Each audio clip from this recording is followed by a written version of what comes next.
देने के लिए कौन सी क्रांति चलाई गई? हरित है। लेकिन अगर खाद्यान्न प्रसंस्करण शब्द आ जाए ना तो बोरी क्रांति आंसर होगा। Brown revolution. तो 2 नंबर पे लिखिए बोरी क्रांति। और बोरी क्रांति में आएंगे खाद्यान्न प्रसंस्करण एवं उर्वरकों को बढ़ावा देना।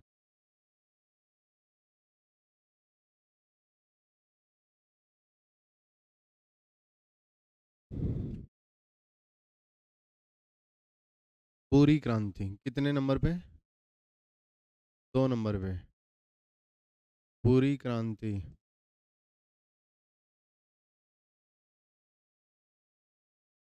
खाद्यान्न प्रसंस्करण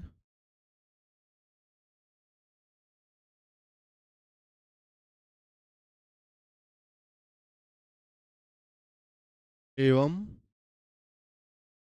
उर्वरकों को बढ़ावा देना। फर्टिलाइजर्स होते हैं ना, उनको ही बढ़ावा देना। कई बार उनकी किल्लत आ जाती है तो उनको ही बढ़ावा देना। 3 नंबर पे सफेद क्रांति, श्वेत क्रांति। अब श्वेत क्रांति तुम्हें ही पता है दूध उत्पादन के लिए चलाई गई। इस क्रांति की स्टार्टिंग कब हुई, शुरुआत कब हुई?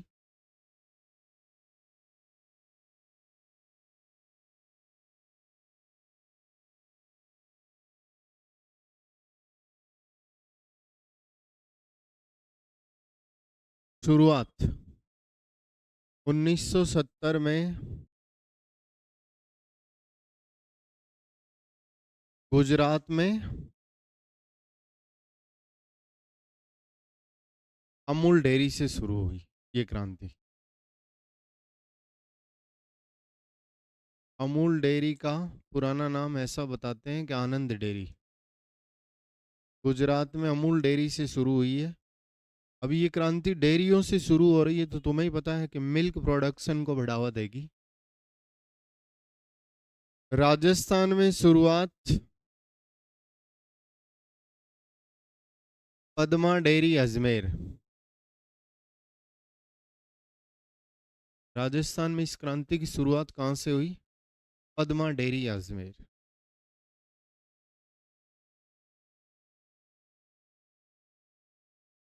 पद्मा डेयरी अजमेर रिलेटेड किससे थी ये? इसके फादर कौन थे, जनक कौन थे? डॉक्टर वर्गीज कुरियन। डॉक्टर वर्गीज कुरियन इसके जनक थे। वर्गीज कुरियन इस क्रांति के जनक थे। किससे रिलेटेड थी ये? दूध उत्पादन को बढ़ावा देना। इस क्रांति का संबंध किससे था? Milk production.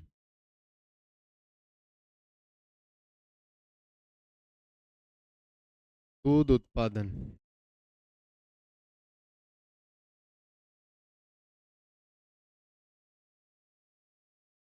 अच्छा, इस क्रांति को और अधिक बढ़ावा देने के लिए 1970 में ही ऑपरेशन फ्लड कार्यक्रम भी चलाया गया।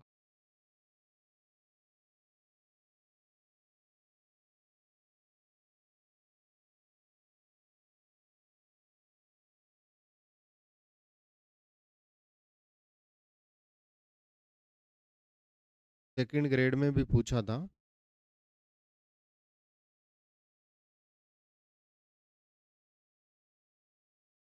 इस क्रांति को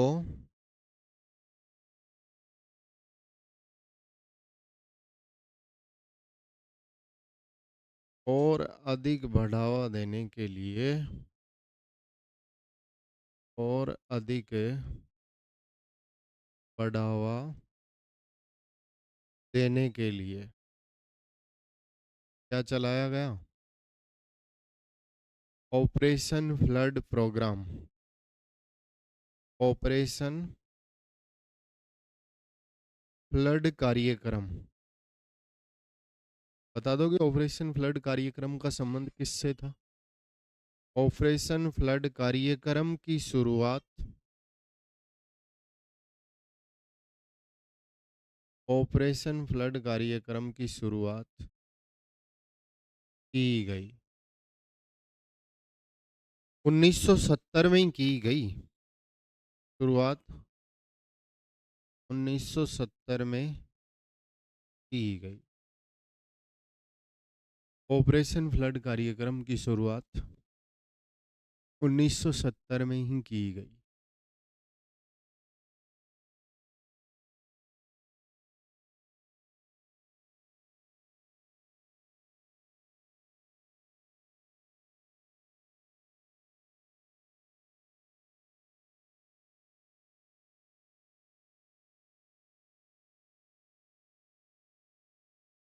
ऑपरेशन फ्लड कार्यक्रम की शुरुआत 1970 में ही की।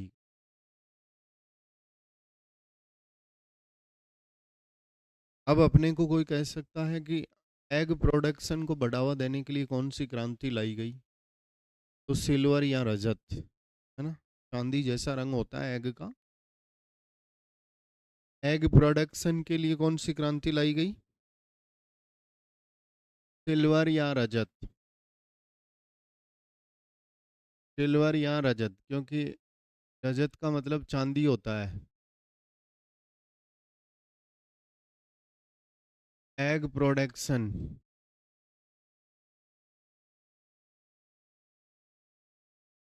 एग प्रोडक्शन के लिए लाई गई। 5 नंबर पे वाइट गोल्डन क्रांति। वाइट गोल्डन क्रांति कपास के लिए लाई गई। कपास, कॉटन इंडस्ट्री के लिए लाई गई। कपास उत्पादन को बढ़ावा देने के लिए लाई गई। वैसे भी कपास को सफेद सोना ही कहते हैं। कपास सफेद सोना है। कोई बता सकता है खनिजों में सफेद सोना कौन है? प्लेटिनम। थर्ड ग्रेड में पूछा था, खनिजों में सफेद सोना प्लेटिनम को बोला जाता है। खनिजों में सफेद सोना प्लेटिनम को कहा जाता है। सफेद सोना प्लेटिनम। खनिजों में सफेद सोना क्या है? प्लेटिनम।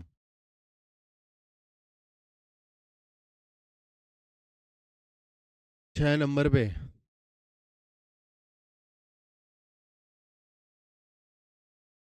ग्रीन गोल्ड क्रांति। बोलो, बांस को आदिवासियों का हरा सोना कहा जाता है। तो ग्रीन गोल्ड क्रांति में एक तो बांस आएगा। बांस उत्पादन, बैम्बू, बांस उत्पादन। वह चाय आएगा।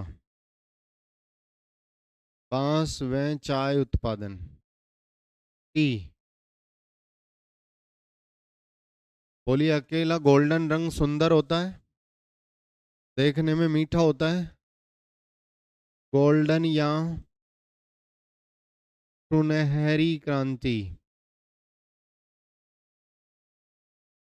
गोल्डन या सुनहरी क्रांति।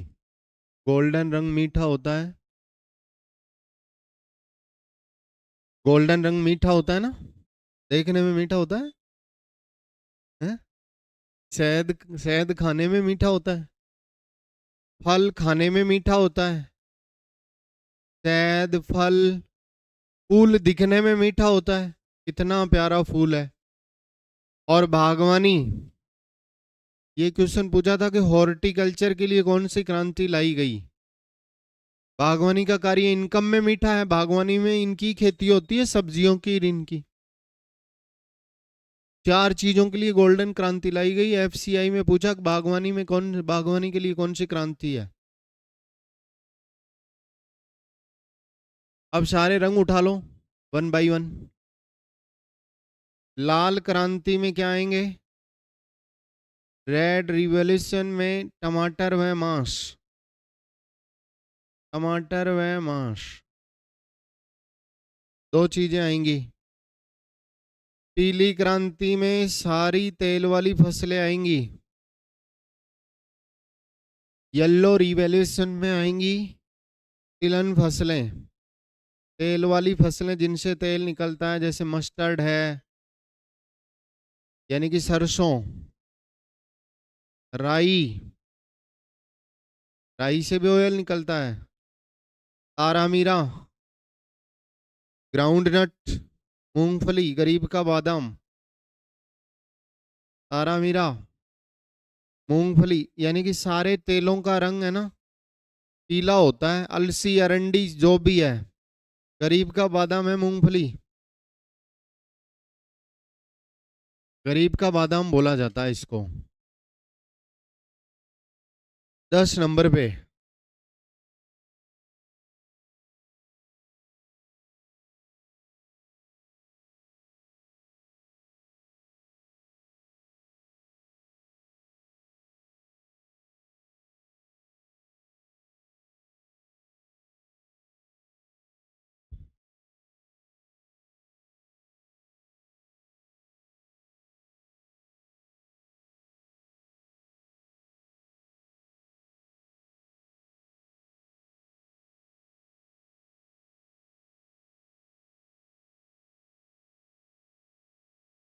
जाओ उसका कुछ करो,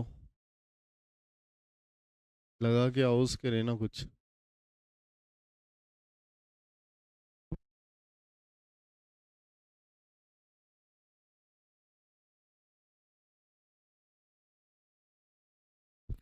पीली क्रांति में अकेली सरसों नहीं है, सारी तेल वाली फसलें हैं। अलसी, अरंडी, सोयाबीन जिनसे तेल निकलता है वो सारी फसलें पीली क्रांति में आएंगी। 10 नंबर पे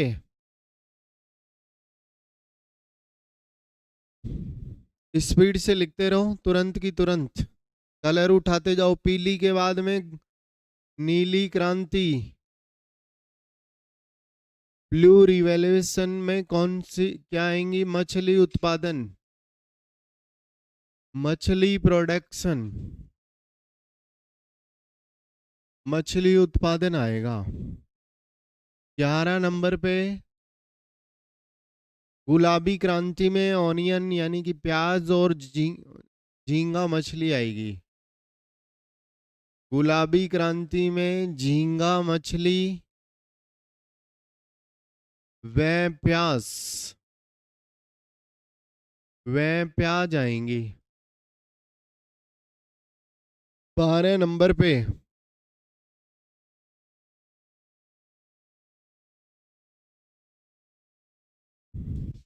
स्लेटी, स्लेट या धूसर जैसा रंग किसका होता है? स्लेटी या धूसर क्रांति में सीमेंट प्रोडक्शन, सीमेंट उत्पादन आएगा। सीमेंट उत्पादन। 13 नंबर पे स्लेटी क्रांति में सीमेंट उत्पादन। और कौन सा कलर बच गया? कृष्ण क्रांति, कृष्ण क्रांति में पेट्रोलियम पदार्थ आएंगे। साथियों, एक बार क्वेश्चन पूछा था कि खनिजों में काला सोना किसे कहते हैं? किसे कहते हैं? पेट्रोलियम को कहते हैं। लोगों ने कोयला आंसर कर दिया था क्योंकि आधी किताबों में कोयला लिखा हुआ है। तो याद रखना, काला सोना खनिजों में तो पेट्रोलियम है। ब्लैक गोल्ड मिनरल में तो कौन है? ब्लैक गोल्ड खनिजों में कौन है भाई? खनिजों में तो है पेट्रोलियम। कोयला मत कर देना। पेट्रोलियम पदार्थ, बहुत सी बुकों में कोयला लिखा हुआ मिलेगा। कोयले को काला हीरा कहा जाता है। पेट्रोलियम पदार्थ। और कृषि में काला सोना कौन है? अफीम। और स्पाइस में मसालों में काला सोना किसे कहते हैं? मसालों में नहीं पता सर, ऐसी बातें मत पूछा करो हमारे से, ठीक है? ब्लैक पेपर, काली मिर्च। काली मिर्च मसालों का राजा भी है। कोई बता सकता है मसालों की रानी कौन है? क्या बात, मसालों का राजा। ये क्वेश्चन बहुत आए हैं, बहुत स्पीड से लिखना है तुम्हें।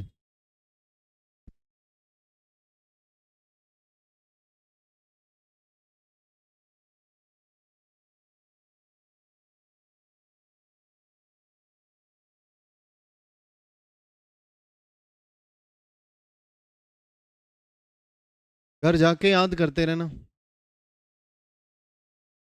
14 नंबर पे सैफरॉन क्रांति। कलर और बचा है क्या कोई?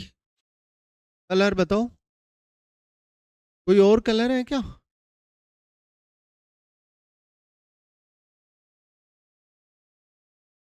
नहीं है।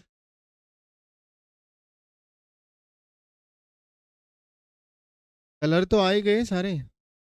सैफरॉन किसे कहते हैं? सैफरॉन क्रांति में केसर उत्पादन आएगा। भारत में केसर का सबसे ज्यादा उत्पादन जम्मू कश्मीर से। प्रोटीन क्रांति में दालें आएंगी। प्रोटीन क्रांति दलहन फसलें। पल्स आएंगी।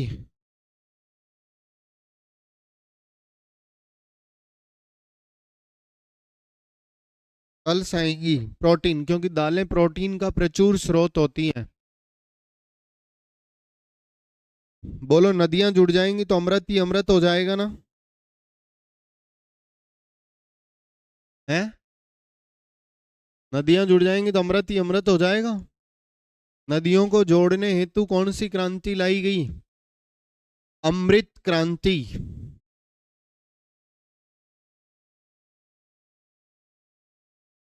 अमृत हो जाएगा यानी कि पानी पानी हो जाएगा। गोल क्रांति आलू उत्पादन। पीटीआई के पेपर में पूछा था, गोल गोल आलू।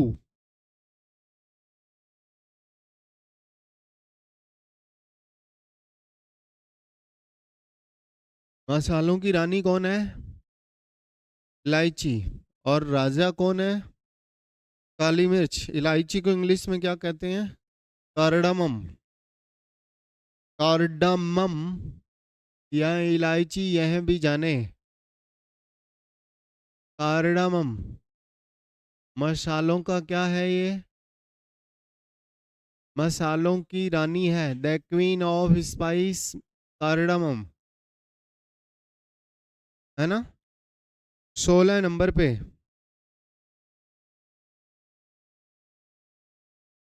16 नंबर पे लिखो। हाँ भाई, 16 नंबर पे है।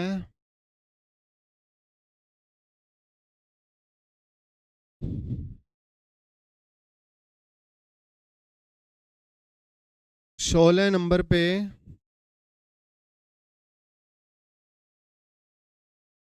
गोल क्रांति आलू उत्पादन। आलू उत्पादन पोटैटो प्रोडक्शन को बढ़ावा देने के लिए मूक क्रांति। मूक क्रांति में मोटे अनाज आएंगे। मोटे अनाज जानते हो कि बाजरा, ज्वार, खरीफ की वो फसलें जिनमें पानी कम चाहिए। हाँ, मक्का। चना मत कर देना। कभी आप सोचो कि सर चने का दाना मोटा है। बाजरा, मक्का, ज्वार, ये मिलेट्स में आते हैं, मोटे अनाज में आते हैं। राजस्थान मोटे अनाजों का अच्छा उत्पादन करता है। भारत में सर्वाधिक मोटे अनाज राजस्थान से।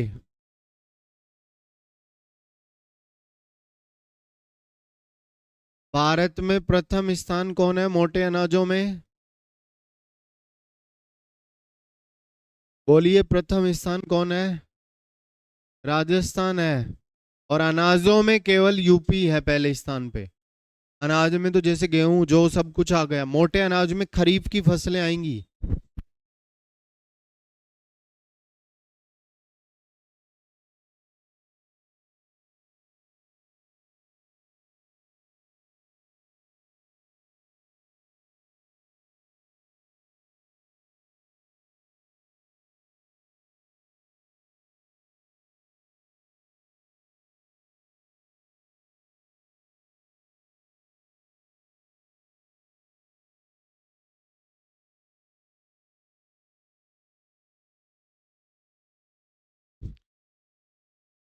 बोलो, नदियां जुड़ जाएंगी तो अमृत ही अमृत हो जाएगा ना। अमृत क्रांति नदी घाटी परियोजनाओं को जोड़ने हेतु लाई गई। परियोजनाओं को जोड़ने हेतु नदी घाटी परियोजनाओं को जोड़ने हेतु ये क्रांति लाई गई। 19 नंबर पे इंद्रधनुषी क्रांति। बोलो, इंद्रधनुष में कितने रंग होते हैं? 7 रंग होते हैं। सतरंगी क्रांति। बोलो, रेनबो रिवॉल्यूशन बोल सकता है इसको। अब इसमें रंग ही ज्यादा हो गए। रेनबो रिवैल्यूएशन रंग ज्यादा है ना। तो ये सभी क्रांतियों के समावेशी विकास हेतु है। सभी क्रांतियों के समावेशी विकास हेतु सब क्रांतियों पे ध्यान देगी। सब क्रांतियों के विकास हेतु ये क्रांति लाई गई। सब क्रांतियों के समावेशी विकास हेतु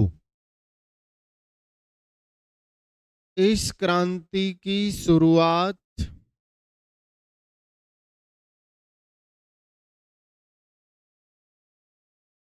28 जुलाई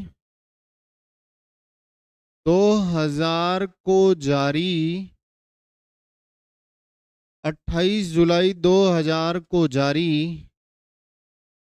नई राष्ट्रीय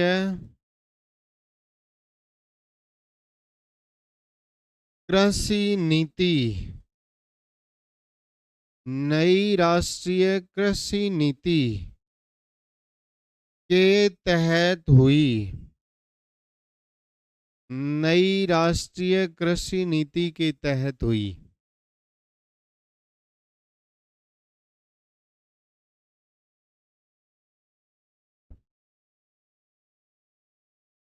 ये क्रांतियां थी। वैसे अपने सिलेबस में प्रमुख फसलें और कृषि जलवायु खंडी दे रखा है।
टाइप्स ऑफ एग्रीकल्चर, कृषि के प्रकार।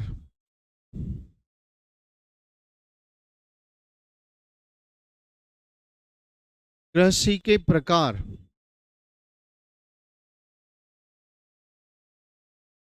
Types of agriculture.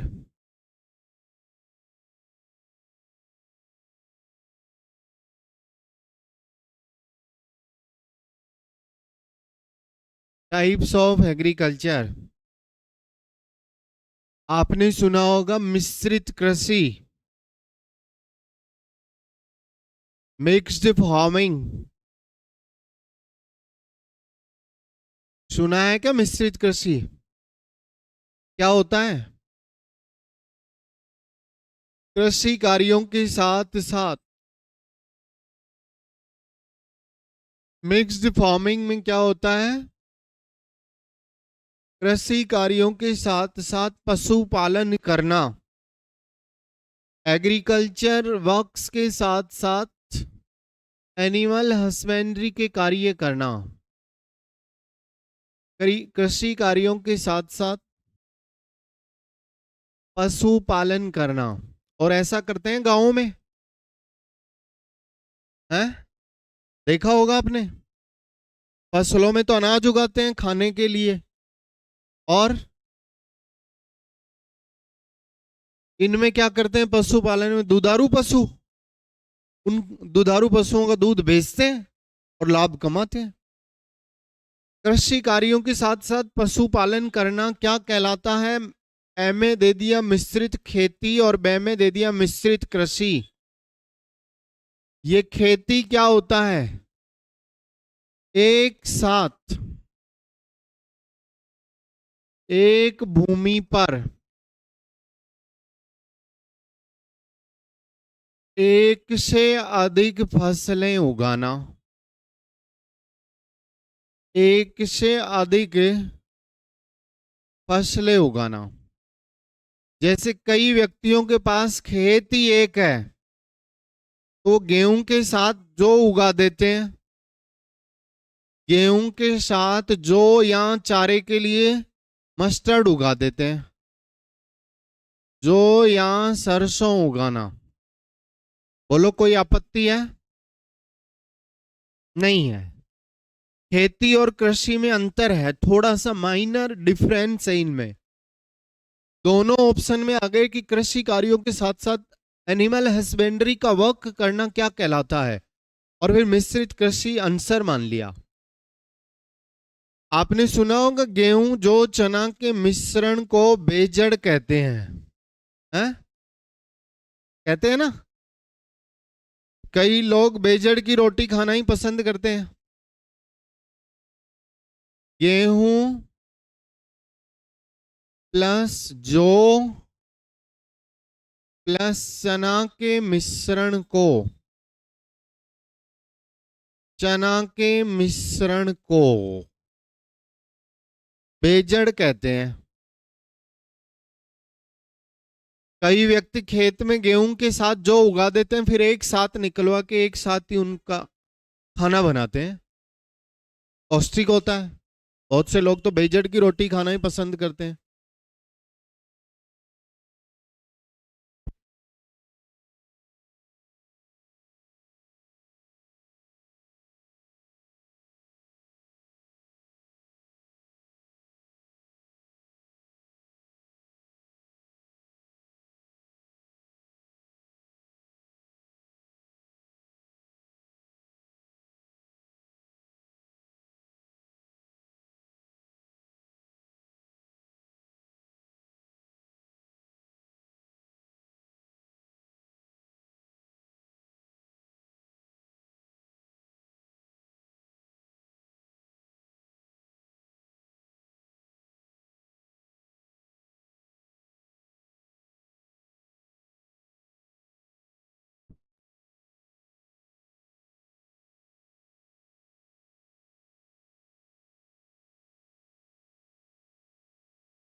याद किए बिना सिलेक्शन नहीं होगा भाई, याद करना पड़ेगा।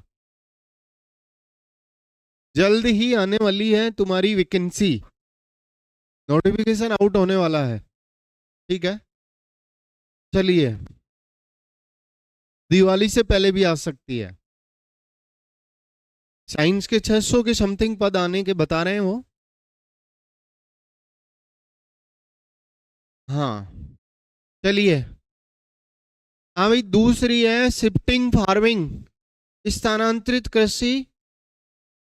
आदिवासी लोग करते हैं, केवल आदिवासी लोग वनों को काट के जला देते हैं और जलाने से जो राख पैदा हुई इसको फैला के करते हैं। राजस्थान में शिफ्टिंग फार्मिंग या स्थानांतरित कृषि सबसे ज्यादा कौन सी ट्रिब्यूटरीज करती है, जनजाति कौन सी करती है? तो मीणा मत कर देना, भील करती है। सबसे बड़ी जनजाति मीणा है, दूसरी सबसे बड़ी जनजाति भील है, और तीसरी सबसे बड़ी जनजाति राजस्थान की गरासिया है, और चौथी सहरिया है। कैक है ग 3 नंबर पे आता है, कैक है ग। गरासिया तीसरी सबसे बड़ी जनजाति है, सिरोही में निवास करती है। राजस्थान में शिफ्टिंग फार्मिंग कौन सी जनजाति करती है? तो भील। सबसे इंपॉर्टेंट क्वेश्चन इसी से आएगा, तो 2 नंबर पे इजी वे में लिखना शुरू कर दो, स्थानांतरित कृषि। केवल क्वेश्चन आएगा तो स्थानांतरित कृषि से ही आएगा, शिफ्टिंग फार्मिंग। शिफ्टिंग फार्मिंग,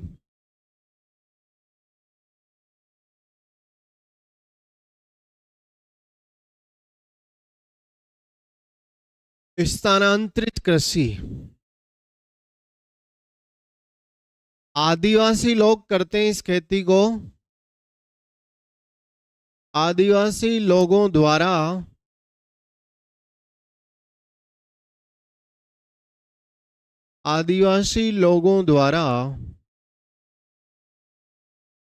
वनों को काटकर। सुना है क्या आपने इस कृषि को? काटो जलाओ कृषि कहते हैं। वनों को काटकर क्या कर दिया जाता है? जला दिया जाता है, जला दिया जाता है। जलाने से क्या पैदा हुई? जलाने से प्राप्त राख में ये लोग कृषि कार्य करते हैं। जलाने से प्राप्त राख में ये लोग कृषि कार्य करते हैं। जलाने से प्राप्त राख में ये लोग कृषि कार्य करते हैं। जलाने से क्या पैदा हुई? राख। फसल उगाते हैं, इधर देखो, लगातार उस राख में पैदावार करेंगे तो वो राख 2-3 साल में पैदावार देना बंद कर देगी, तो वो उसमें कोई भी फर्टिलाइजर्स यूज नहीं करते। फिर से क्या करते हैं, वो आगे बढ़ जाते हैं और फिर से वही प्रोसेस रिपीट करते हैं, वनों को फिर से काट देते हैं। यानी कि इस कृषि में जगह बदली जा रही है, अतः स्थानांतरित नाम पड़ा। यानी कि इस कृषि में राख ही उर्वरक का कार्य करती है। यानी कि ये एकमात्र कृषि ऐसी है जिसमें क्रॉप रोटेशन या फसल चक्र नहीं अपनाया जाता, इसमें लैंड रोटेशन अपनाया जाता है, भूमि चक्र अपनाया जाता है, भूमि बदली जाती है। बाकी किसान लोग क्रॉप रोटेशन अपनाते हैं, फसल चक्र अपनाते हैं। याद करो, किसान लोग जिस खेत में इस बार गेहूं डाल दिए उसमें अगली बार सरसों डालेंगे, और हो सकता है तो साल में एक आधी बार या 2 साल में एक बार उस खेत में दलहन फसल भी डालेंगे, क्योंकि दलहन फसलें लेग्यूमिनस कुल के पौधों में आती हैं। अब तो साइंस के विद्यार्थी हैं, ऑल पल्सेज वाली जो क्रॉप्स हैं वो लेग्यूमिनस कुल के पौधों में आती हैं, सीजीएल का क्वेश्चन है। और लेग्यूमिनस कुल के पौधों की जड़ों में राइजोबियम नामक जीवाणु पाया जाता है, जो भूमि में नाइट्रोजन की वृद्धि करता है, और नाइट्रोजन गैस पेड़ पौधों की वृद्धि में सहायक गैस है, फसलों की वृद्धि में सहायक गैस है। 78.08% वायुमंडल में पाई जाती है, सबसे ज्यादा क्वांटिटी में पाई जाती है, जिसकी खोज, जिसकी डिस्कवरी 1772 ईस्वी में रदरफोर्ड ने की। यूरिया डालते हो आप, उसमें नाइट्रोजन होता है, भूमि में ऑटोमेटिक नाइट्रोजन बढ़ा दो ना, क्यों यूरिया खा रहे हो? बेकार क्यों खा रहे हो वो आप? हैं? यूरिया का प्रकोप है साहब, सुनने में आ रहा है चारों। हैं? कुछ कह दो विद्यार्थी को, सुनने के लिए तैयारी नहीं है, यूरिया का प्रकोप है। बहुत से लोग तो अभी भी यूरिया खाना पसंद नहीं करते। तो भूमि में ऑल नाइट्रोजन बढ़ा दो, कैसे बढ़ा दो सर? उस खेत में साल या 2 साल में एक बार क्या उगा दो, पल्स उगा दो, दालें उगा दो, नाइट्रोजन ऑटोमेटिक बढ़ जाएगा। नेचुरल तरीके से नाइट्रोजन बढ़ाओ, वैसे क्यों बढ़ा रहे हो? तो ये लोग कृषि कार्य करते हैं। एक जगह की राख अनुपजाऊ हो जाने पर, अनुपजाऊ हो जाने पर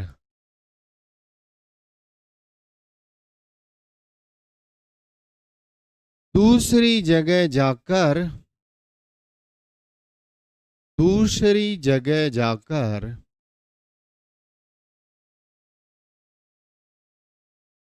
पुनः वो ही प्रक्रिया अपनाते हैं।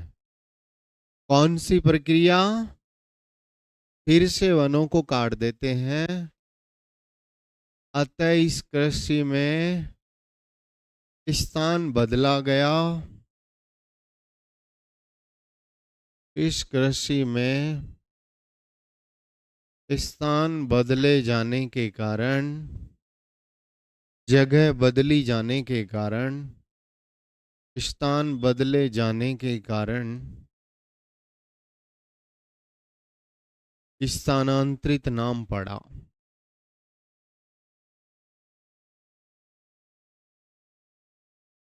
स्थानांतरित नाम पड़ा।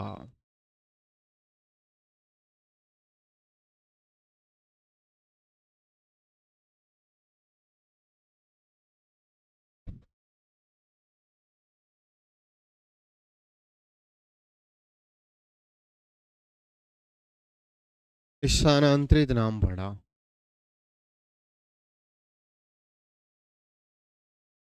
एकमात्र कृषि जिसमें राख ही उर्वरक का कार्य करती है। राख ही उर्वरक का कार्य करती है। एकमात्र कृषि जिसमें, एकमात्र कृषि जिसमें क्या नहीं अपनाया जाता? फसल चक्र ना अपनाकर, फसल चक्र ना अपनाकर भूमि चक्र अपनाया जाता है। भूमि चक्र को इंग्लिश में क्या बोलेंगे? Land rotation.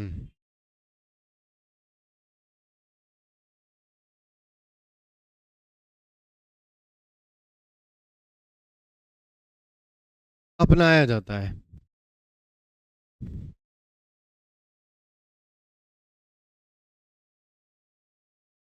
लैंड रोटेशन अपनाया जाता है।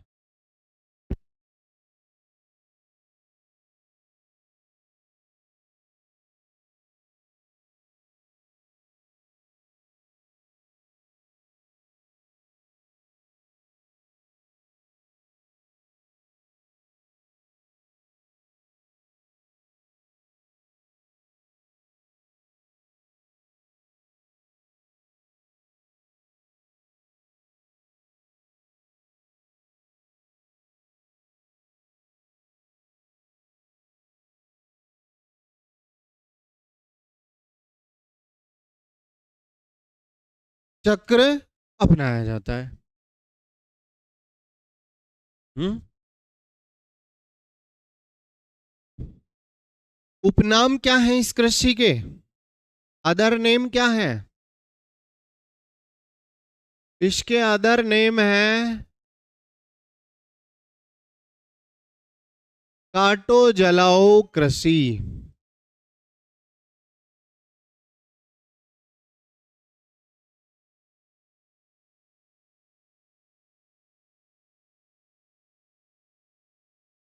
कृतन दहन कृषि, वनों का दहन होता है। कृतन एवं दहन कृषि। कोई बता सकता है कि इस खेती को पूर्वोत्तर भारत के राज्यों में क्या कहते हैं? अच्छा, कृतन एवं दहन इंग्लिश में क्या कहलाएगा? Slash and burn. बुश फैलो, पर्यावरण की शत्रु। क्यों कहते हैं पर्यावरण की शत्रु? वनों को जलाया जा रहा है इसमें, इसलिए पोल्यूशन होता है, भूमि बेकार हो जाती है वनों को जलाने से। पर्यावरण की शत्रु, बुश फैलो, राजस्थान में उपनाम। राजस्थान के विभिन्न एरियाज में, विभिन्न क्षेत्रों में उपनाम।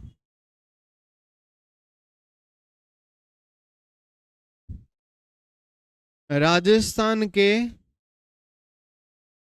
विभिन्न क्षेत्रों में उपनाम। दक्षिणी राजस्थान में कौन सी जनजाति करती है? बीलों द्वारा की जाए तो। बील क्या कहते हैं इस खेती को? वालरा। नहीं सुना क्या आपने कभी? सुना करो ना। वालरा। बोलो, पहाड़ी क्षेत्रों में क्या होती है? माता होती है ना। पेन को छोड़ो। राजस्थान के पहाड़ी क्षेत्रों में भील लोग, पहाड़ी क्षेत्रों में उदयपुर, डूंगरपुर, बांसवाड़ा में भी करते हैं ये खेती। बोलो, पहाड़ों में क्या होती है? माता। माता ज्यादातर पहाड़ों में ही होती है। माता से पहले ची और लगा दो, ची माता। और मैदानों के क्या उड़ा दोगे? दजिया। ची माता दजिया। मैदानों के क्या उड़ा दोगे? दजिया। और हाड़ोती में इस खेती को बत्रा कहते हैं। हाड़ोती में बत्रा। चिमाता वालरा खेती कौन सी जनजाति के द्वारा की जाती है राजस्थान में? भील। राजस्थान की तीसरी सबसे बड़ी जनजाति गरासिया। कै खे गे। व्यंजन में गे 3 नंबर पे ही आता है। याद है क्या व्यंजन? कैसे कबूतर, कैसे खरगोश, गैसे गाय। पढ़े थे ना बहुत। गरासिया 3 नंबर पे ही आता है। आगे सोच रहा हूं कि तुम्हें ना लिखाऊं, लेकिन सोच रहा हूं कि लिखा दूं। भारत में, भारत जीके भी तुम्हारे सिलेबस में है और तुमने पढ़ा है भारत जीके। भारत के विभिन्न क्षेत्रों में उपनाम, वो भी देखेंगे।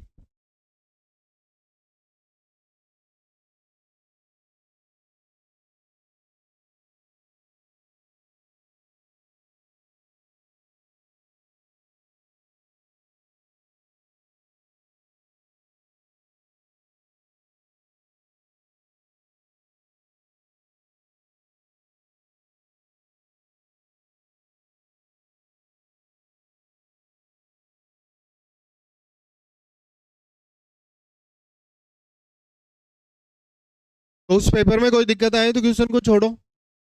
मतलब कुल मिला के तैयारी सॉलिड होनी चाहिए पढ़ने वाले विद्यार्थियों की, हमेशा वो ही रहती है। इससे आप क्या सीखा जाए सर से, हमेशा ललक रहती है। तो वही है। आड़ोती में बत्रा। आपने सुना होगा ना कि नॉर्थ ईस्ट इंडिया इधर वाला, पूर्वोत्तर, इधर मणिपुर, मेघालय, इधर जनजातियां बहुत ज्यादा रहती हैं। इधर इस खेती को तुमने सुना है कि झूम या झूमिंग कहते हैं? नहीं सुना सर हमने। चलो तो आज सुन लिया। पूर्वोत्तर भारत में उपनाम, भारत में उपनाम में लिखो पूर्वोत्तर भारत में पूर्वोत्तर भारत में झूम या झूमिंग? झूम बराबर झूम शराबी, झूम या झूमिंग?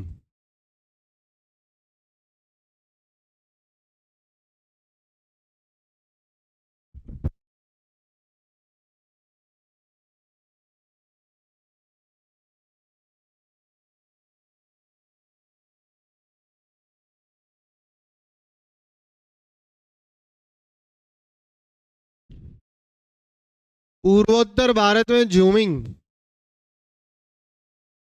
केरल में कुमारी, कुमारी व पोणम। ओणम ओणम दोनों ही केरल से रिलेटेड हैं। ओणम में केरल में चावल कटाई के दौरान, ओणम केरल में चावल कटाई के दौरान या लावणी कटाई के दौरान किया जाने वाला डांस है।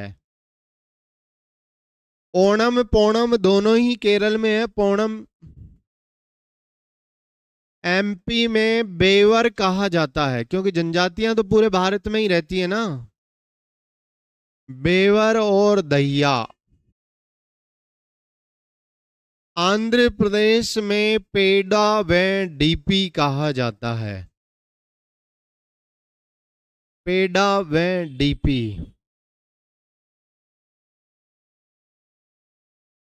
चलें आगे। पेडा व डीपी कहा जाता है। बोलिए, नॉर्थ ईस्ट इंडिया में स्थानांतरित कृषि या शिफ्टिंग फार्मिंग को क्या कहा जाता है? जोम या जोमिंग? सीईटी के पेपर में आया था। अच्छा, यही नहीं है, तुम्हें आगे भी तो तैयारी करनी है। हाँ, एलडीसी का एग्जाम लगेगा, उसकी तैयारी नहीं करेंगे क्या? 6,000 वैकेंसी आने वाली है। हम्म। तो उसमें तो 12वीं पास ही है। नहीं, उसमें ऐसा कुछ भी नहीं है।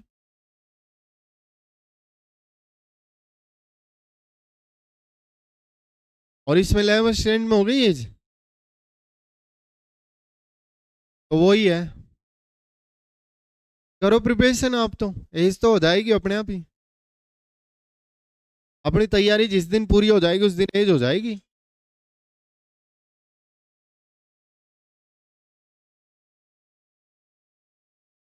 चलें आगे।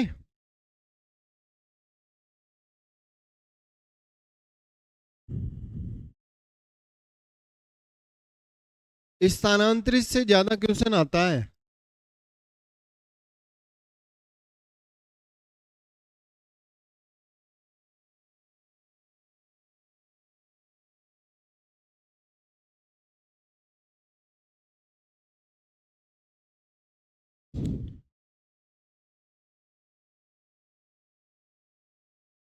तीसरा है विशेषीकृत कृषि।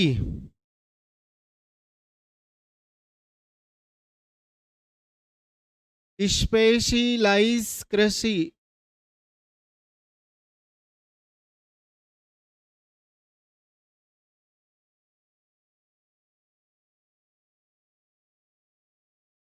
Specialise agriculture.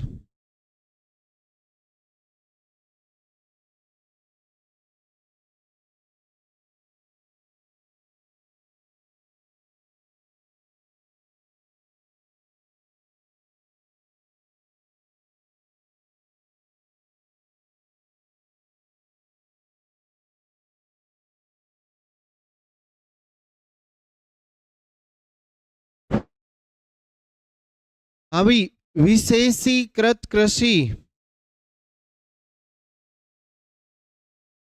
तीसरा प्रकार,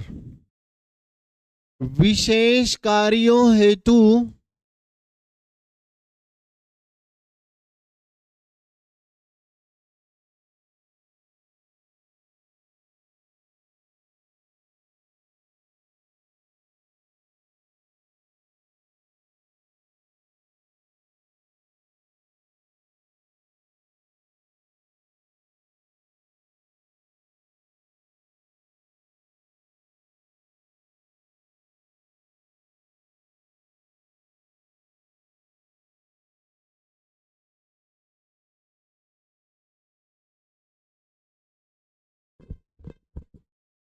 विशेष कार्यों हेतु की जाने वाली कृषि को की जाने वाली कृषि को विशेषीकृत कृषि कहा जाता है।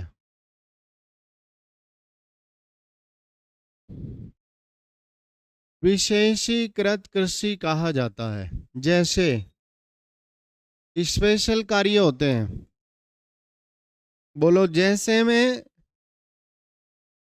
रेशम कीट पालन का कार्य क्या कहलाएगा? सेरीकल्चर। रेशम कीट पालन का कार्य है। किस वृक्ष पे रेशम कीट का पालन होता है? शहतूत। ये तो साइंस के भी क्वेश्चन है, याद रखना। भूगोल वाले सर का नाम पीसी है और पढ़ाने के बाद मत्स्य पालन का कार्य करते हैं। PC culture. स्पेशल कार्य हो रहे हैं। मधुमक्खी रास्ते में मिल जाए तो उसको क्या बोलोगे? AP culture. तो मधुमक्खी को बोलना एपी, तो वो बोले कि क्या पीऊं, तो ये बोलना शहद पी। मधुमक्खी पालन का कार्य है।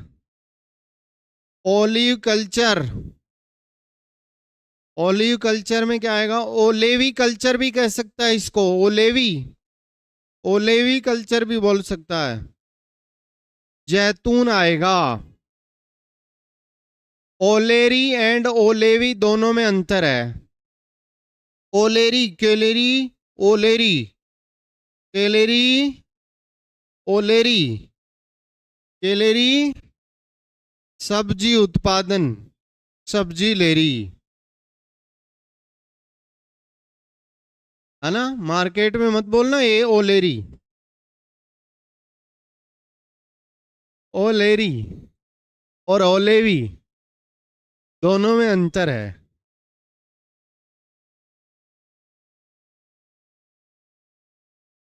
वीटी कल्चर क्या आएगा? वीटी कल्चर में अंगूरोत्पादन का कार्य है,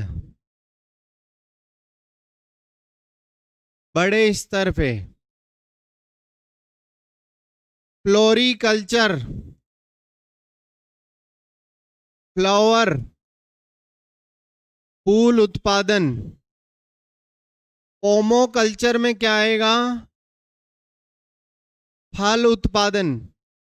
सुना है ना, फलों के अध्ययन को पोमोलॉजी कहते हैं।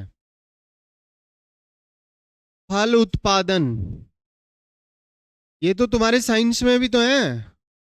अरे भाई ये पटवारी में पूछा है, मिलान करने के लिए दिया है यार, काफी बार आते हैं ये क्वेश्चन। और हॉर्टिकल्चर में क्या आएगा? बागवानी। और एक क्वेश्चन पशुधन का है, कुक्कुट या मुर्गी पालन का कार्य है, पोल्ट्री कल्चर कहलाता है। पोल्ट्री कल्चर, मुर्गी पालन, ये लाइव स्टॉक में से है ये क्वेश्चन, पशुधन में से है। मुर्गी पालन का कार्य है।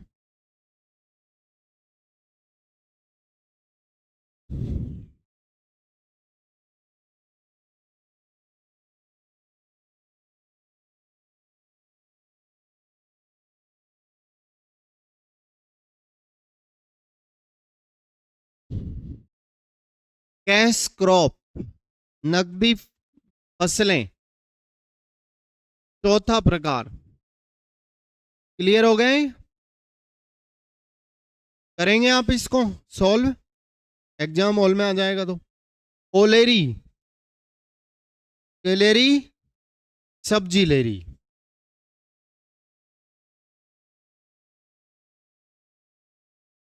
ओलेवी, जैतून,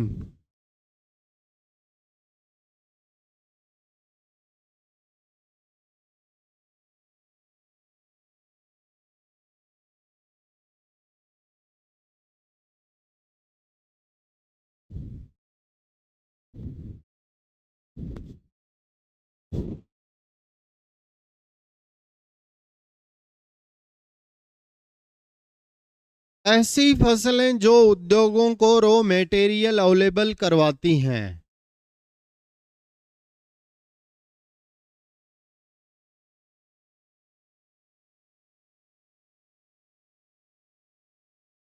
वो नगदी कृषि के अंतर्गत आती हैं। अभी चौथा प्रकार है फसलों का नगदी कृषि।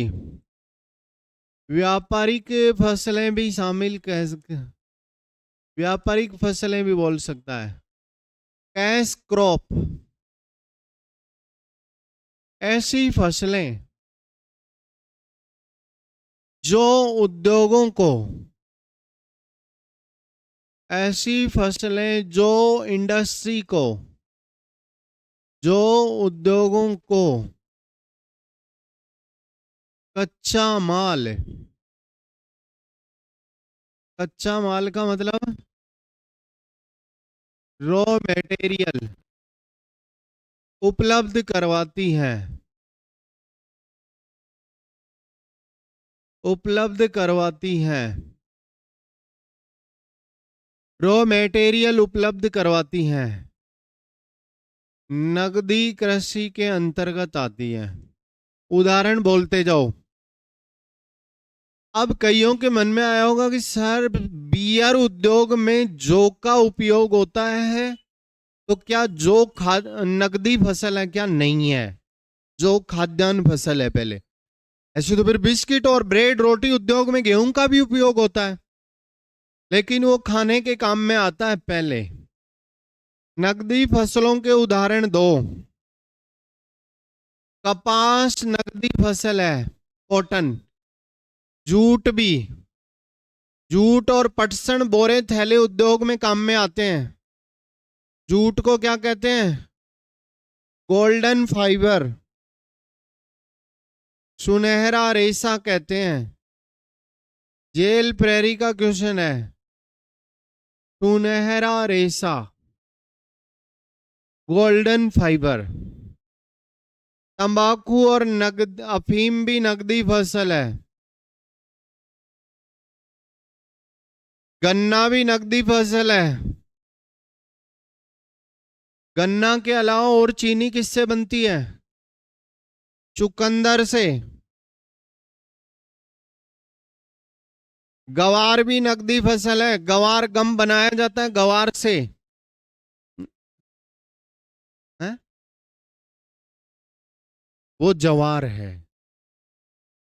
जवार है, ये गवार है। गवार अलग होता है, फली आती है ना, गवार फली। गवार काम में आता है उद्योगों में। मेडिकल स्टोर से अपन कैप्सूल खरीदते हैं ना, हाँ, की कोटिंग गवार से बनती है। तंबाकू भी नगदी फसल है। अफीम भी। चाय और कॉफी भी नगदी फसल है। जो नगदी फसल नहीं है, ऐसा बताते हैं कि मसाले भी नगदी फसलों में आएंगे। लौंग, इलायची, जितने भी मसाले हैं ना, तीखे मसाले, लौंग, इलायची, ब्लैक पेपर यानी काली मिर्च, ये सारे मसाले डैश डैश करके छोड़ देना, नगदी फसलों में आएंगे। आलू भी नगदी फसल है। और तेल वाली फसलें भी, तेल भी उद्योगों में जाके ही निकलता है। तिलहन फसलें भी नगदी फसलों में आएंगी। सरसों, तारा मीरा देखा है क्या? हैं? तारा मीरा देखा है? तारा पापड़ा भी बोलते हैं कई क्षेत्रों में। गेहूं का जैसा ही होता है, एक छोटा सा पौधा, कम, जहां वर्षा कम होती है वहां तारा मीरा उगाते हैं। मूंगफली। जो भी तेल है, तेल कोई सा भी, अलसी, अरंडी, देख लेना, सूरजमुखी, ये सारी नकदी फसलें हैं। साथियों, एसएससी में क्वेश्चन पूछा था कि पश्चिमी बंगाल की मुख्य नकदी फसल क्या है। तो पश्चिमी बंगाल की मुख्य नकदी फसल जूट है। मुख्य नकदी फसल जूट है। पश्चिमी बंगाल की मुख्य नकदी फसल जूट है।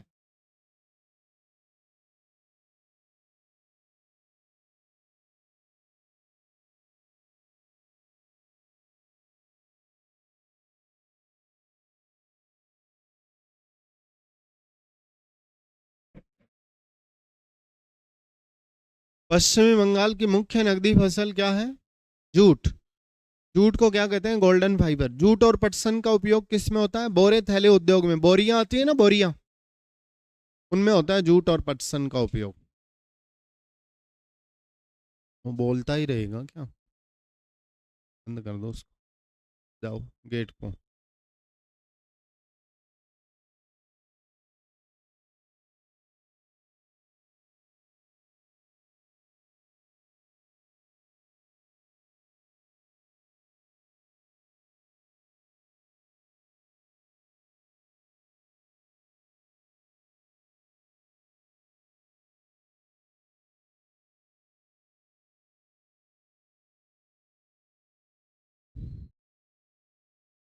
पश्चिम बंगाल की मुख्य नकदी फसल है जूट। शुष्क कृषि। शुष्क कृषि में आएंगे बाजरा, गवार, मक्का, ऐसी फसलें जो कम वर्षा वाले क्षेत्रों में उगाई जाती हैं, जहां 50 सेंटीमीटर से कम वर्षा होती है। 5 नंबर पे शुष्क कृषि। ऐसी फसलें जो 50 सेंटीमीटर से कम, 50 सेमी से कम वर्षा वाले क्षेत्रों में उगाई जाती है। याद है ना, पश्चिमी राजस्थान 50 सेंटीमीटर, अरावली के समानांतर 50 सेंटीमीटर थी ना। 50 सेंटीमीटर से कम वर्षा वाले क्षेत्रों में उगाई जाती हैं। ऐसी फसलें जो 50 सेंटीमीटर से कम वर्षा वाले क्षेत्रों में उगाई जाती हैं, जैसे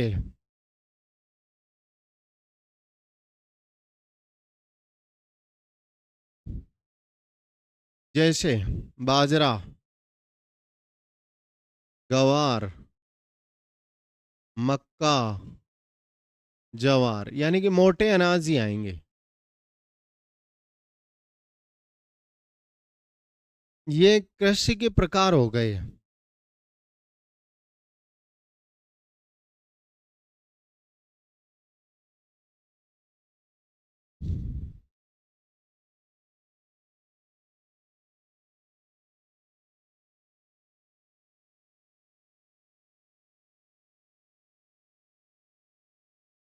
अकॉर्डिंग टू सीजन, ऋतुओं के आधार पर, टाइप्स ऑफ एग्रीकल्चर, कृषि के प्रकार 3। एक क्वेश्चन आया, ये लो, कपास। ऑप्शन सुनना, कपास, ब में दिया मूंग, और श में दिया अरहर, और द में दिया मसूर। और यह कहा कि कौन खरीफ की फसल नहीं है, यानी कि रबी में है, यानी कि शीत ऋतु में बोई जाती। मसूर। कपास तो कट रही है अब, वो तो खरीफ में बोई गई है, बोई गई है, बोई गई है, ये अब बोई जाएगी। इन क्वेश्चनों को करने के लिए आप खेत में चले जाएंगे, धरातल पे चले जाएंगे। तो जाके सही होंगे ये क्वेश्चन। हाँ भाई, ऋतुओं के आधार पर कृषि के प्रकार। ऋतुओं के आधार पर कृषि के प्रकार। हाँ भाई, 3 प्रकार हैं। According to season, types of agriculture. पहला प्रकार, खरीफ क्रॉप्स, खरीफ की फसलें।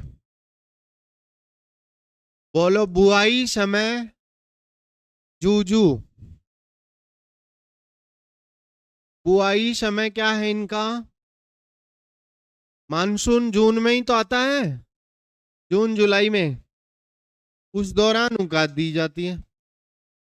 मानसून काल की फसलें हैं। बोलो, कटिंग टाइम क्या है इनका? अक्टूबर नवंबर नहीं, सितंबर अक्टूबर। कट चुकी है, कपास भी हट चुकी। प्रमुख फसलें एक बार देखो, थोड़ा सा रटने की बजाय देख लो। अनाज में इधर देखिए क्या क्या आएगा। अनाज में खेत पे जाओ, बाजरा आएगा, क्या आएगा? और ज्वार आएगा, गरीब की रोटी। मक्का आएगा, मोटे अनाजों की रानी। और याद रखना, चावल भी आएगा। चावल, इधर देखो, मेरी बात को सुनो। चावल का सबसे ज्यादा उत्पादन वेस्ट बंगाल से होता है, और पश्चिमी बंगाल चावल की एक वर्ष में 3 फसलें उगाता है। सी में पूछा था, अमन ओस बोरो कहते हैं, यानी कि रबी खरीफ जाए तीनों में उगाता है। अभी आगे लिखेंगे। यानी साउथ इंडिया की क्लाइमेट सम है, वहां गर्मियों में ज्यादा गर्मी नहीं होती, सर्दियों में ज्यादा सर्दी भी नहीं होती। क्यों? क्योंकि वो महासागर के किनारे बसे हुए स्टेट है। आप गोवा में चले जाओ एनी टाइम, गर्मियों में वहां का तापमान 25 डिग्री है तो सर्दियों में 23 रहेगा, यानी कि तापांतर 2 का ही रहा। और अपने गर्मियों में गर्मी में है, वेस्टर्न राजस्थान जैसलमेर में घूमने के लिए चले गए तो आपकी हालत खराब हो जाएगी, काले पड़ जाओगे एक दिन में। और सर्दियों में चले गए तो बर्फ बन जाओगे, है? तो अपना तापांतर वो ज्यादा है। तो चावल और तिल दो ऐसी फसलें हैं जो दक्षिणी भारत में शीत ऋतु या रबी में भी उगाए जाते हैं। हालांकि पूरी तरह से ये काउंट खरीफ में ही होगा, चावल। ठीक है, अनाज में हो गए। नकदी फसलों में तीनों रेशेदार आएंगी। रेशा किन किन के होता है सर? कपास। तीनों रेशेदार फसलें यहां हैं, सुनो एक बार। जूट, पटसन, तीनों यहां है। कपास, जूट, पटसन। रेशा होता है इनका, रेशा। गवार भी यहीं आएगा, गन्ना भी आएगा।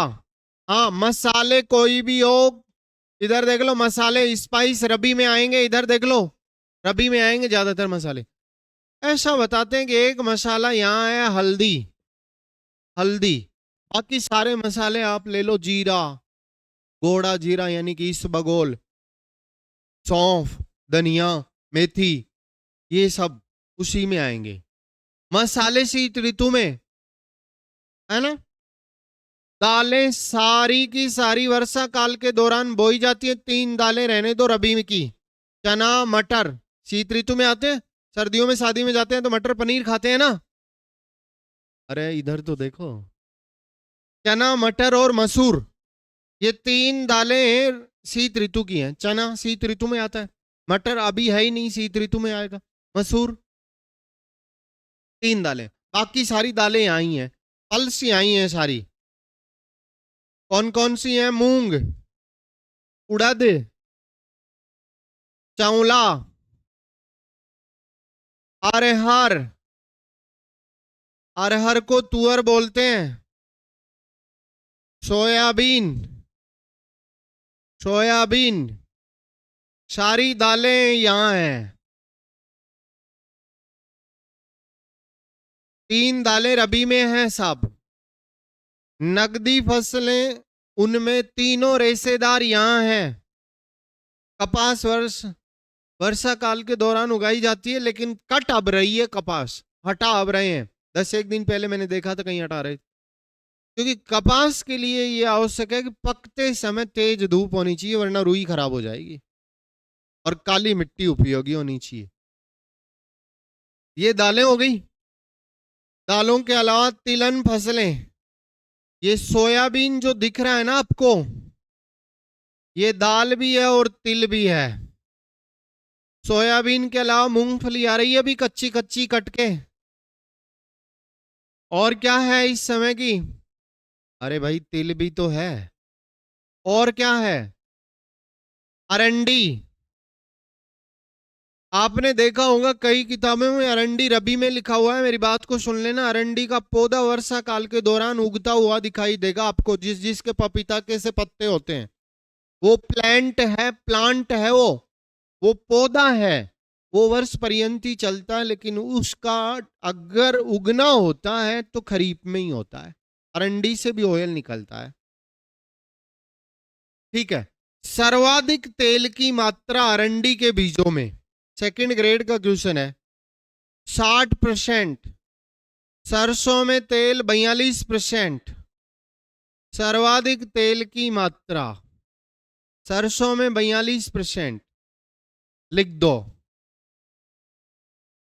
बोलो 3 दालें कहां हैं? कौन कौन सी? चना, मटर, मसूर। कपास, जूट, पटसन तीनों रेशेदार फसलें किसमें है? खरीफ में। मसाले अधिकांशतः कहां हैं? रबी में। सोयाबीन क्या है? दाल है, तिल दोनों है। सोयाबीन देखा है क्या? कैसा?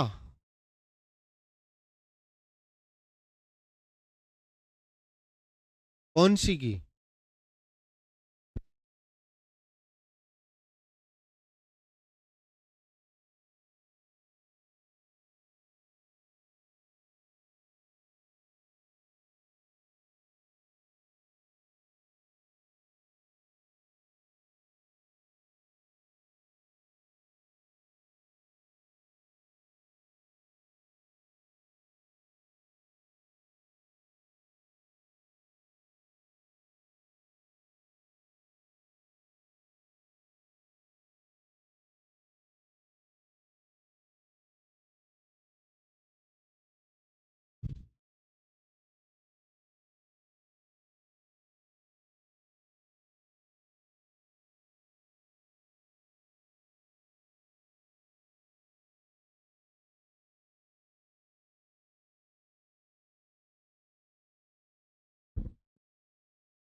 ये लिख दिए रबी की फसलें।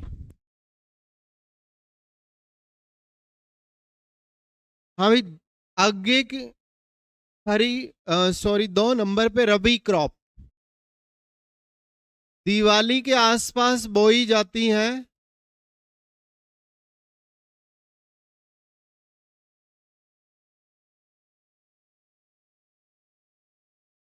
बुआई समय क्या है इनका? बुआई समय अक्टूबर नवंबर। अब इनकी बुआई चल रही है और कल बारिश और हो गई। अब लोग सरसों उगा देंगे। अच्छा, वो बेकार हो गई, अब ज्यादा बारिश हो गई कल।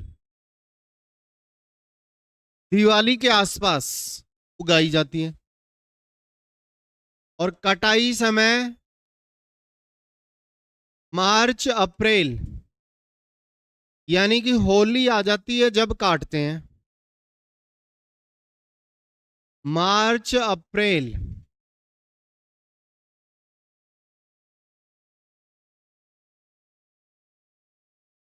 होली के आसपास।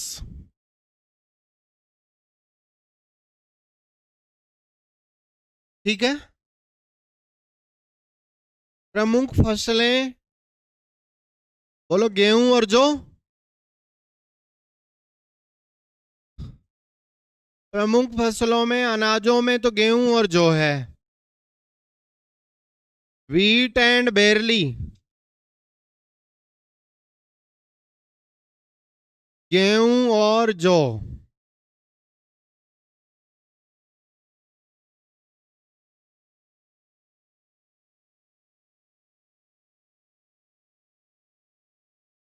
बोलो, नकदी फसलों में क्या है ज्यादातर यहाँ पे? स्पाइस हैं, मसाले हैं। कौन कौन से मसाले हैं? जीरा। एक राजस्थान में इस बगोल पैदा होती है जालोर से। इस बगोल को घोड़ा जीरा भी कह सकता है। सुना है क्या इस बगोल? घोड़ा जीरा। सौंफ भी अब शीत ऋतु में ही बोई जाती है। कोरिंडर, धनिया भी। मेथी, लहसुन, गार्लिक।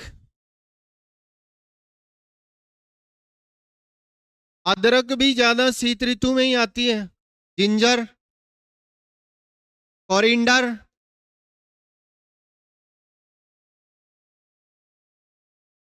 मसाले यहां हैं,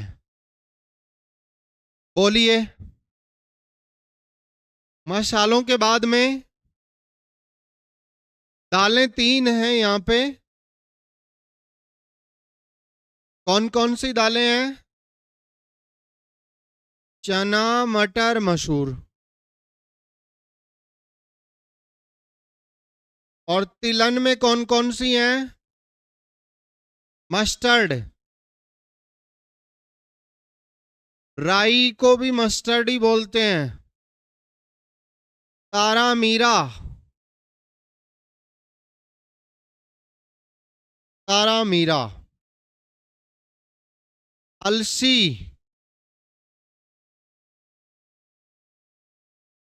सूरजमुखी, सनफ्लावर। अलसी देखा है क्या? अलसी, अलसी के बीज आते हैं। ये अलसी है ना, इधर देखना, एक इंपॉर्टेंट क्वेश्चन है। अलसी तिलन होने के साथ साथ चारे में भी काम में आती है, रेशेदार फसल भी है, इसकी जड़ों से रेशा प्राप्त होता है। एसीएफ का क्वेश्चन है और एसएससी ने पूछा था। अलसी, बीज देखे हैं अलसी के? ब्लैक ब्लैक से, तिल से थोड़े मोटे होते हैं। है? किस काम में आती है अलसी के बीज? ओमेगा 3 होता है उनमें। कोलेस्ट्रॉल, अच्छे वाला कोलेस्ट्रॉल बढ़ाते हैं वो। कोलेस्ट्रॉल 2 टाइप्स का होता है ना, HDL, LDL. Low density lipoprotein, high density. Science के विद्यार्थी हो यार। ओमेगा 3 किस किस में होता है? Flax seed, chia seed, walnut, मछली।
नीचे लिखो, सर्वाधिक तेल की क्वांटिटी किन के बीजों में होती है?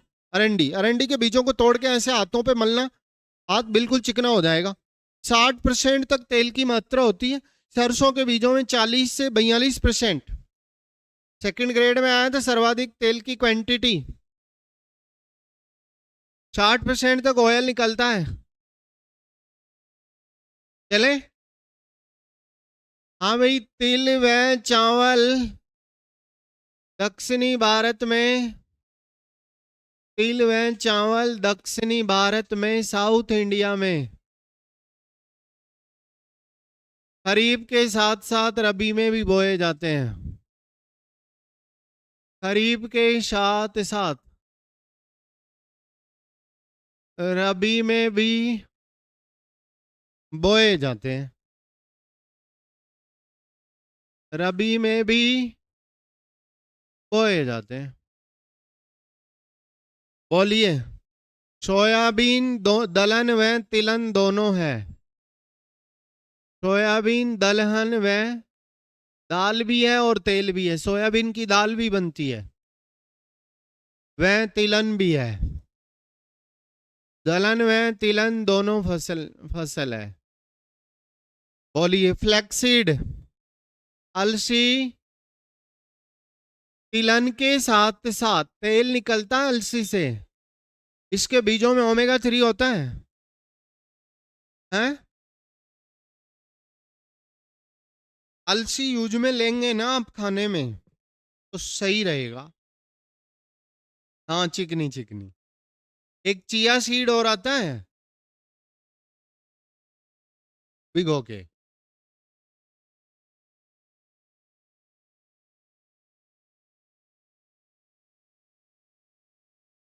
तिलहन वह रेशेदार फसल भी है। तिलहन के साथ साथ रेशेदार व चारे की फसल भी है।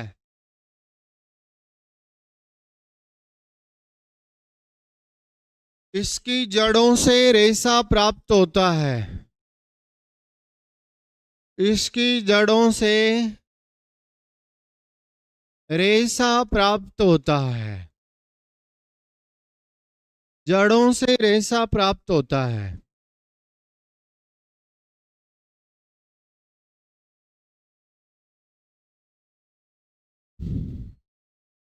पश्चिमी बंगाल में एक वर्ष में उगाई जाने वाली चावल की 3 फसलों को क्या कहते हैं? अमन, ओस, बोरो कहा जाता है।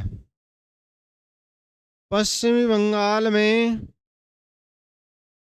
एक वर्ष में, इंडियन ज्योग्राफी का क्वेश्चन है, उगाई जाने वाली,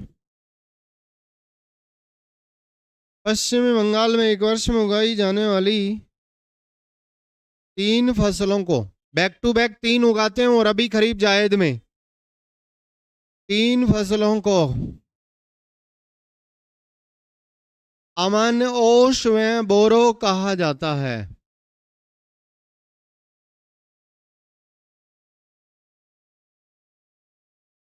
अमन, ओश, बोरो कहा जाता है।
अमन ओश व बोरो कहा जाता है।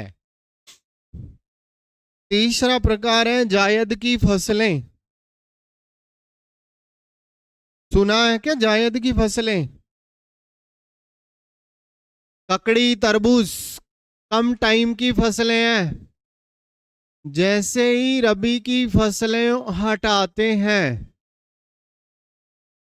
तो ये उगा देते हैं।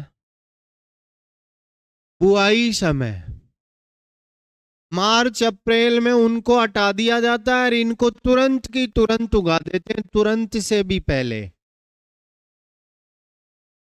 कटाई समय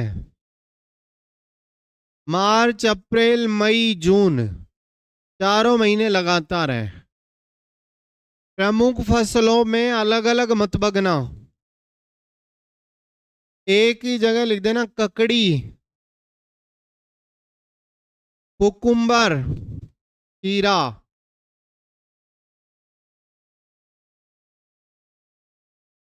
वाटरमेलन, तरबूज,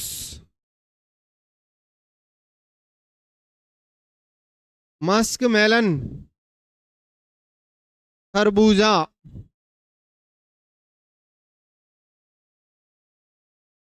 कई हरी सब्जियां, तंबाकू।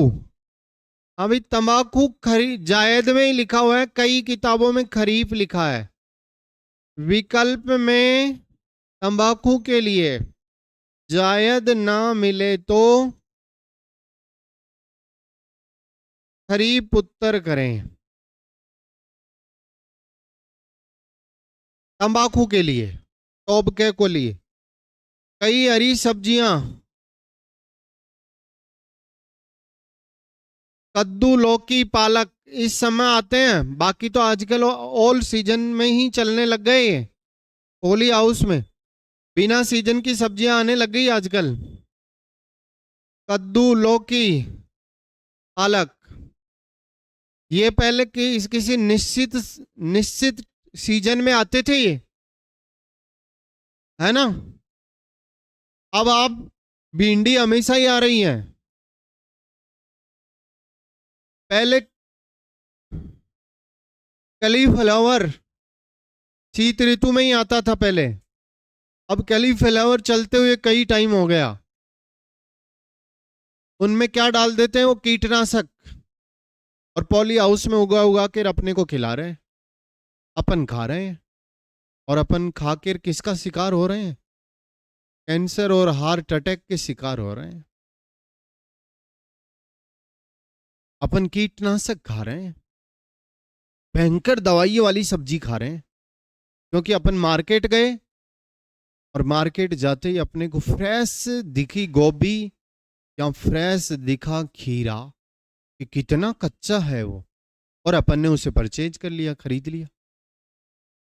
कच्चा है तो वो कीटनाशक का है।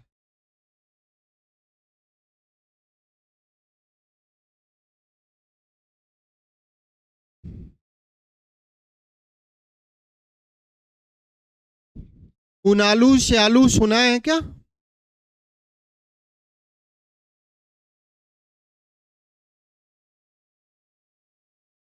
श्यालू खरीफ को बोलते हैं। चलो, बात तो ठीक है आपकी। मैं बताता हूं, मैं याद करवाता हूं, भूल जाओगे तो और परीक्षा में फिर। हम्म, बोलो। शब्दावली लिखनी है, शब्दावलियों से भी क्वेश्चन आते हैं। इधर देखिए, उनालू और श्यालू।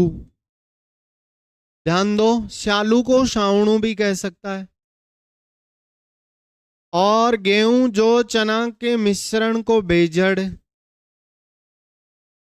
या गोचनी, शब्दावली है ये।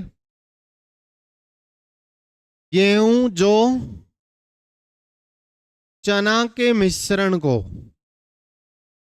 गेहूं प्लस जो प्लस चना के मिश्रण को क्या कहते हैं? बेजड़। आ जाओ, इधर देखो। हाँ जी, पेन को छोड़ो। रबी की फसलें काटते हैं अपन, तो काटने का टाइमिंग मार्च अप्रैल है ना, और मार्च अप्रैल में गर्मियां आ जाती है ना, और गर्मियों को याद करो क्या कहते हैं, उनाड़ो आगो। अपनी दादी बोला करती थी।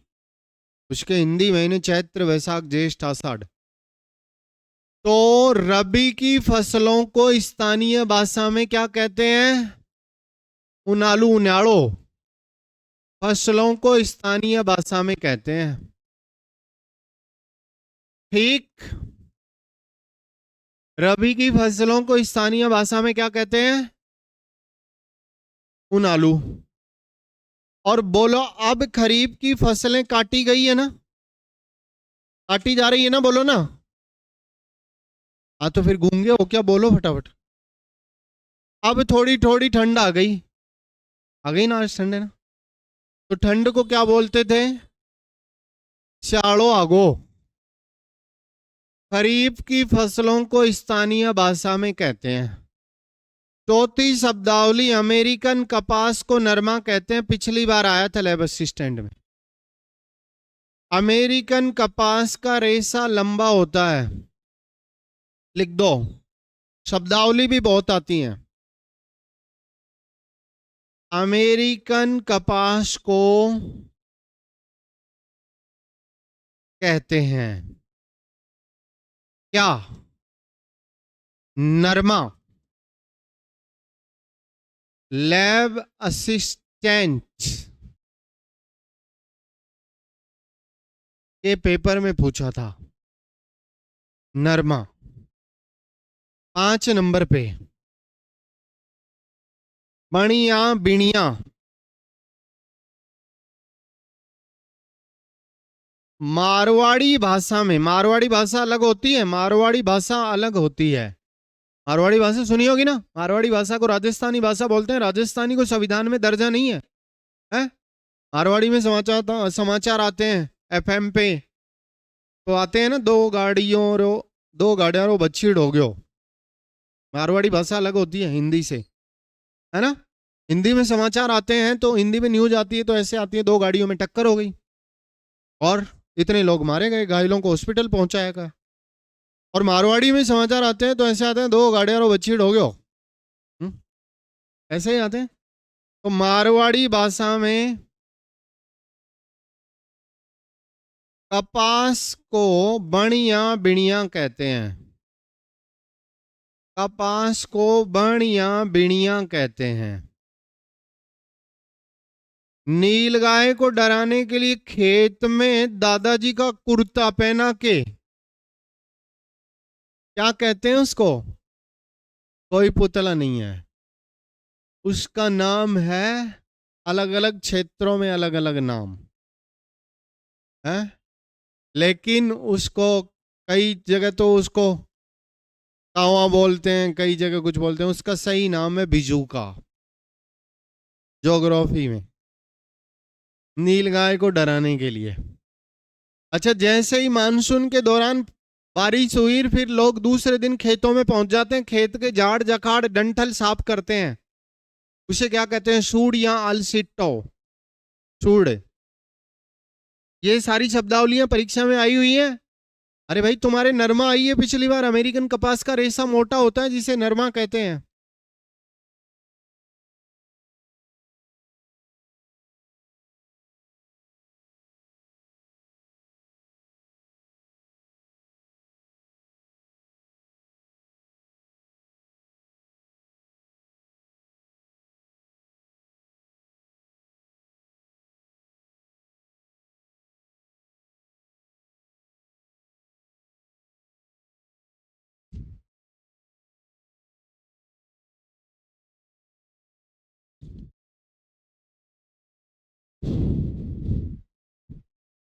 बिजूका।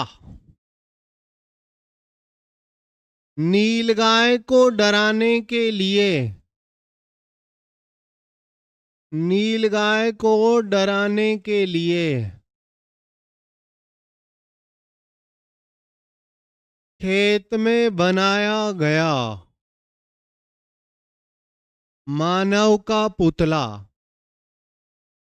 मानव का पुतला, बिजू का। बनाते हैं ऐसे।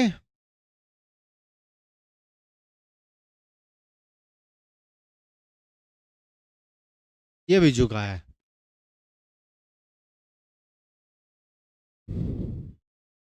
चावर, बीज डालने से पहले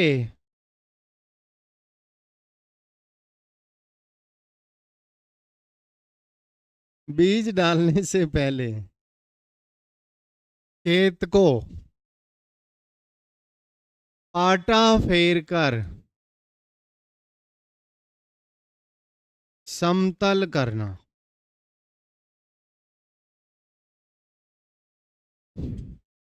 पाटा फेर कर समतल करना, मैज देना। सूड़ या अलसिट्टो,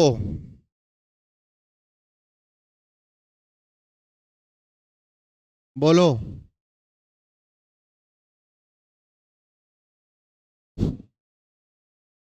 बीज डालने से पहले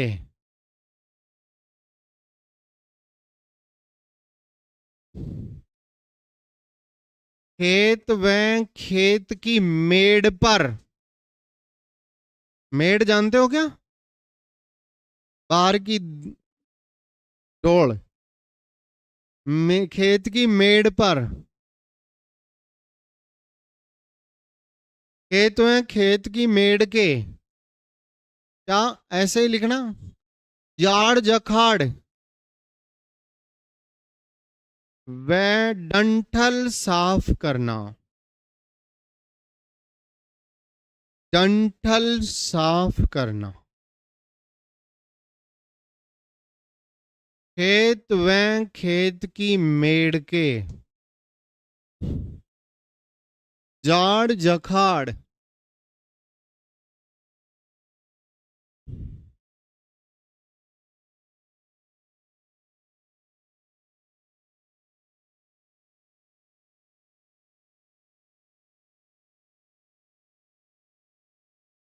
व डंठल साफ करना।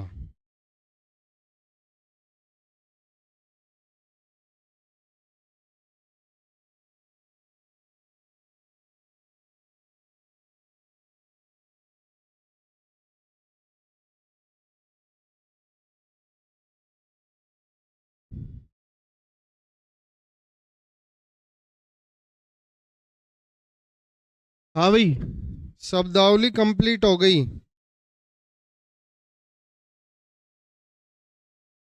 विभिन्न फसलों की वैरायटी पूछता है। कोई बताएगा मुझे, कंचन, माही, धवल किसकी किस्में हैं? कोई नहीं बताएगा। मक्का की है। माही केवल मक्का की किस्म है और माही धवल एक साथ आ जाए, सॉरी, माही केवल मक्का की किस्म है और माही के साथ सुगंधा शब्द आ जाए, माही सुगंधा, तो माही सुगंधा चावल की किस्म है। कुछ फसलों की किस्में और रोग पूछता है। विभिन्न फसलों की किस्में व रोग, किस्मों से भी क्वेश्चन आता है। वैरायटी एंड डिजीज,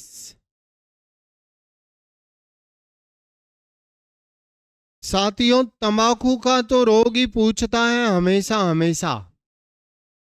मोजेक, गन्ने का रोग पूछता है। रेड रोट, लाल सड़न, साइंस के विद्यार्थी हैं। क्रम संख्या, फसल का नाम, बॉटनिकल नेम आप खुद याद रखेंगे। गेहूं, ट्रिटिगम एस्टियम। रोग, गेहूं की किस्में हैं सोना, सोनालिका।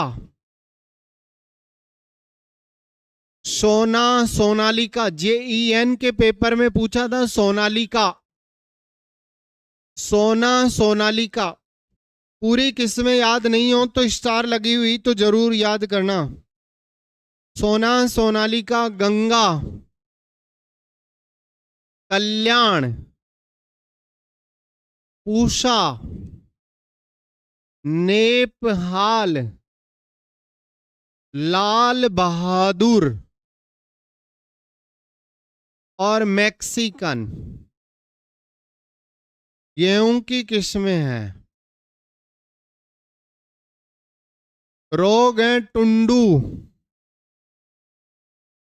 मोल्या, स्मट या रस्ट।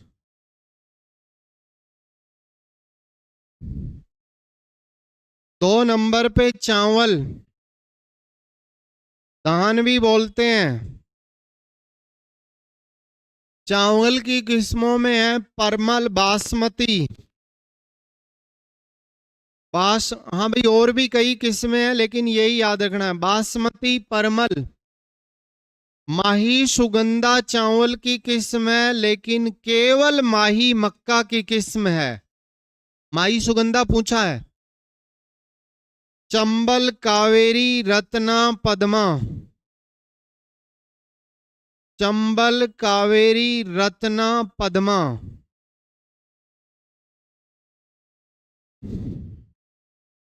और बारानी द्वीप। SSC में पूछा है बारानी द्वीप किसकी किस्म है? चावल की। सोनालिका याद रखना साथियों, और सोनालिका के बाद माई सुगंधा, बासमती याद रखना।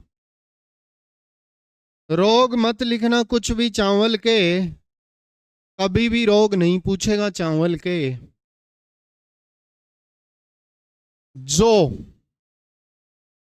जो की किस में पूछा है साहब? ज्योति, ज्योति, राजकिरण, कहां है ज्योति, कहां है राजकिरण, और मोलवा। साथियों कॉलेज प्रोफेसर में एक पेपर राजस्थान जीके का होता है, उसमें पूछा था राजकिरण किसकी किस्म है? जोकी। राजकिरण किसकी किस्म है? जोकी, जो। और जो का एक रोग मोल्या सेम है, दूसरा है स्ट्रिप यानी कि धारीदार। सबसे ज्यादा बार आने वाला क्वेश्चन है मक्का की किस्में।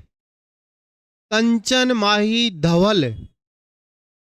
आज तक का सबसे ज्यादा बार रिपीट होने वाला क्वेश्चन है कंचन, माही, धवल किसकी किस्में हैं? कंचन, माही, धवल, मक्का।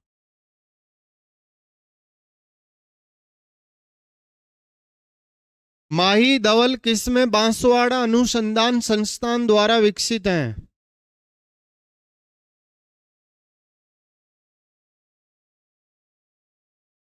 करें स्लाइड चेंज।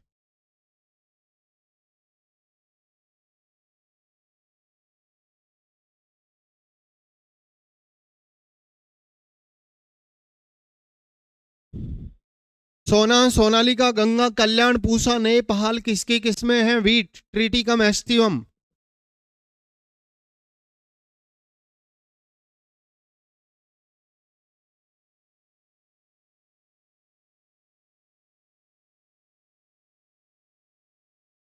कोई ट्रिक्स से मत याद करना, दो दो तीन तीन किस्में डिटेल से पढ़ना, आजकल क्वेश्चन आते ही नहीं है नॉर्मल। नॉर्मल क्वेश्चन देना ही बंद कर दिया अधीनस्थ बोर्ड और RPSC दोनों नहीं। पॉलिटिकल साइंस में 53,000 विद्यार्थियों में से 6 विद्यार्थी 40% मार्क्स ला पाए हैं। 6,000 विद्यार्थी, सॉरी 6 विद्यार्थी केवल, ओनली 6, यानी कि 225 सीटों में 6 सीटें भरी जाएंगी, 219 सीटें खाली रह गई स्कूल लेक्चरर में। पॉलिटिकल में। इतना टफ पेपर था कि 40% मार्क्स भी नहीं आए। मक्का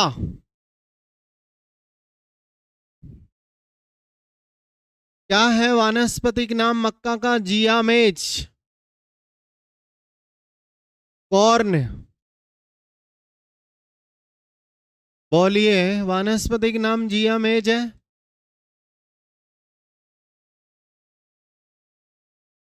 जियामेज।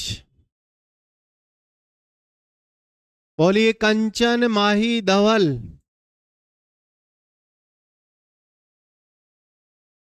बहुत इंपॉर्टेंट क्वेश्चन है, आज तक का सबसे ज्यादा बार आने वाला क्वेश्चन है ये। सब परीक्षाओं में आया है, सब में। कंचन माई धवल किसकी किस्में है? मक्का की। अगेती 76, ये 3 याद रखना। मक्का का रोग है brown spot. Brown spot. 5 number पे सरसों, मस्टर्ड।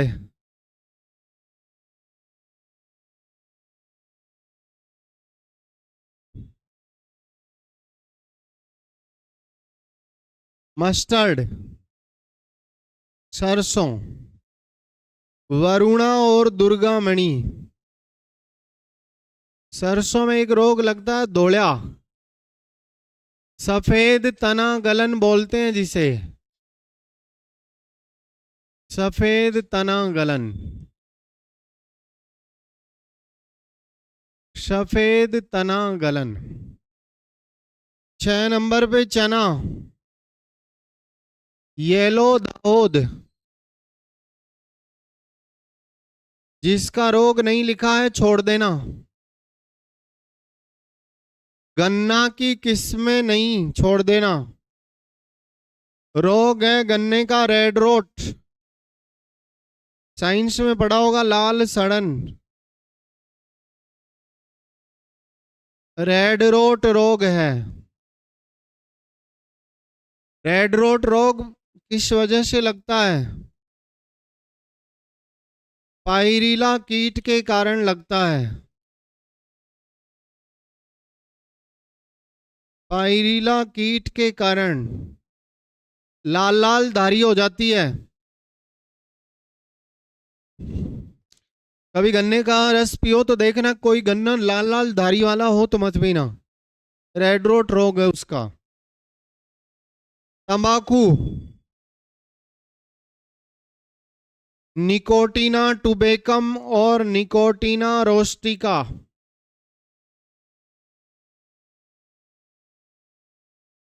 निकोटीना रोस्टिका।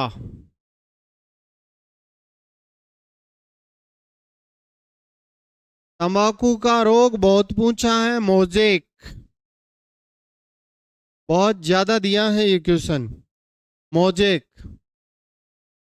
बोलो, तरबूज अंदर से लाल होता है ना? बोलो। तो तरबूज लाल होता है, केसर भी लाल होता है। तो दुर्गापुर केसर तरबूज की किस्म है। केसर, सैफ्रॉन अंदर से लाल होता है, केसर खाने से सौंदर्यता बढ़ती है। और खरबूजा मीठा होता है। और मधु यानी मीठा। तरबूज और खरबूजे में मीठा कौन होता है? खरबूजा होता है। दुर्गापुर केसर तरबूज की किस्म है और दुर्गापुर मधु खरबूजे की किस्म है। इतनी सारी चीजें लिख दो, बाकी चर्चा करेंगे कल के एपिसोड में। ये सीईटी में पूछा था, येलो दाऊद किसकी किस्म है? चना। ठीक है, बाकी की चर्चा कल के एपिसोड में करेंगे।